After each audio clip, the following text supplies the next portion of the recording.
News every 15 minutes, weather every 10, and sports twice an hour. Newstalk KGVO, AM 1290 and now 101.5 FM. You're listening to Montana Morning with Peter Christian. Officer involved in fatal shooting is back on duty. Good morning, everyone. It's Montana Morning. It is Tuesday, February 10th, 2015. We've had lots of overnight rain. Roads are wet. We have an unofficial report that there are some mudslides out on Interstate 90. We'll try to get more on that just as soon as we possibly can, but that's an unofficial report. We have 36 degrees in Missoula right now, and our newscast is sponsored by Dr. Troy Doxey and the friendly team at Chiropractic Works, dedicated to chiropractic solutions. Call 728-0222. The Missoula police officer involved in a New Year's Eve fatal shooting has been returned to his normal duties pending a coroner's inquest. Public Information Officer Travis Welsh has these details. Corporal Kelly returned to duty last Friday. This was a result of the completion of the Sheriff's Office investigation as well as the Missoula Police Department internal investigation. Welsh said Police Chief Mark Brady cleared Kelly for his return to duty. Chief Brady reviewed both of those with the Missoula County Attorney's Office and then reviewed the applicable elements from the Missoula Police Department policy. And after meeting with Corporal Kelly, a decision was made that he was ready to return to duty.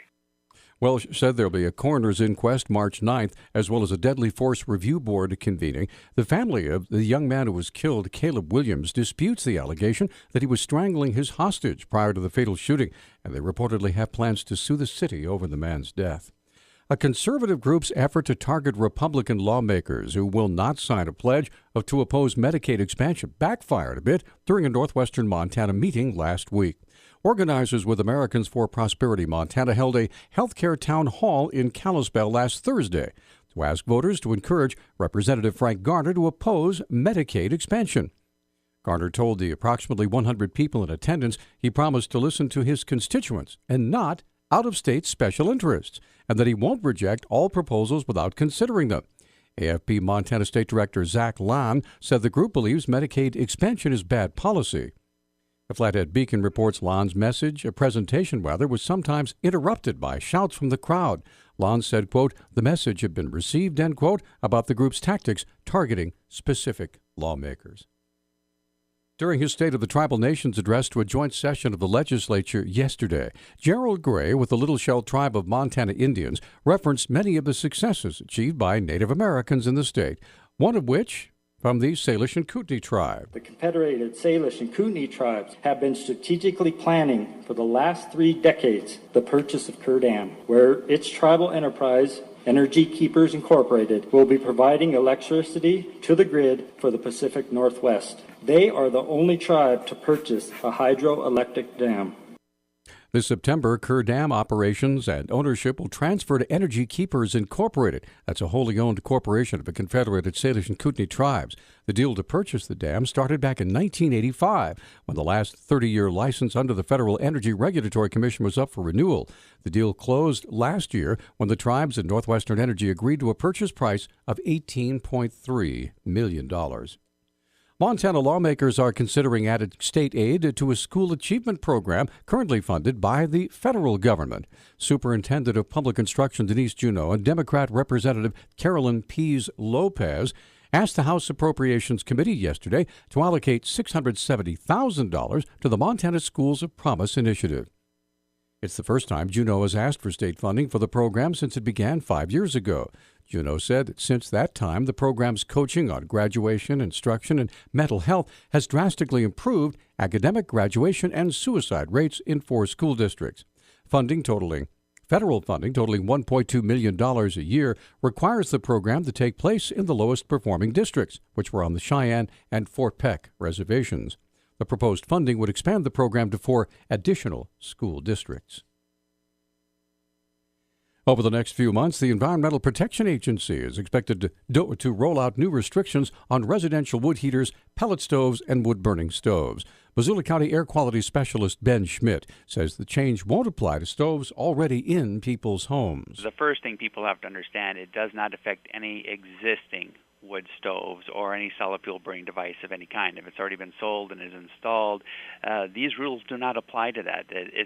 what we're looking at is future appliances that are sold at the retail level. Schmidt says the new standards are higher than what Missoula already enforces, but will have what he calls minimal impact. Now, in Missoula County, this specific rule will have minimal impact. For instance, we already have a rule in Missoula County that if you have a solid fuel burning device, it has to be EPA certified, and maximum emissions are 7.5 grams per hour. Now, there's going to be a phased-in approach with this rule, and at least at the very beginning, I believe the standard is going to be at 4.5 grams per hour.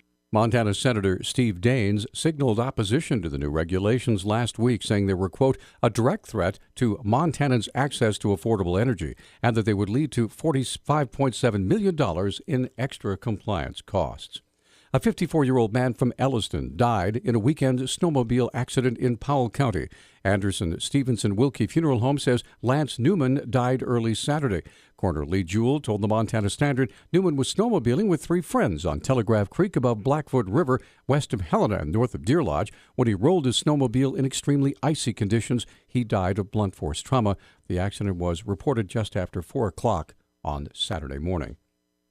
After hitting lows not seen for many years, gas prices across the country are rocketing back up. Montana prices, however, have yet to see a dramatic increase, according to petroleum analyst Patrick Dehaan. Well, we saw a little bit of an uptick. It looks like prices in Montana increased a few fractions of a penny, rising just 0.3 of a penny to about $1.91 on average.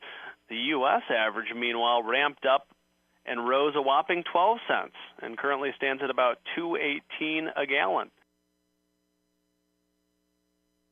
The upswing in prices has made Montana one of the cheapest states now to buy gas. Now, Montana is just one of the few states under $2 a gallon. In fact, most of the states under $2 in the Rockies. Idaho, Utah, Montana, South Carolina makes an appearance, and Wyoming, as well as Oklahoma and Texas, are the only states averaging under $2 a gallon.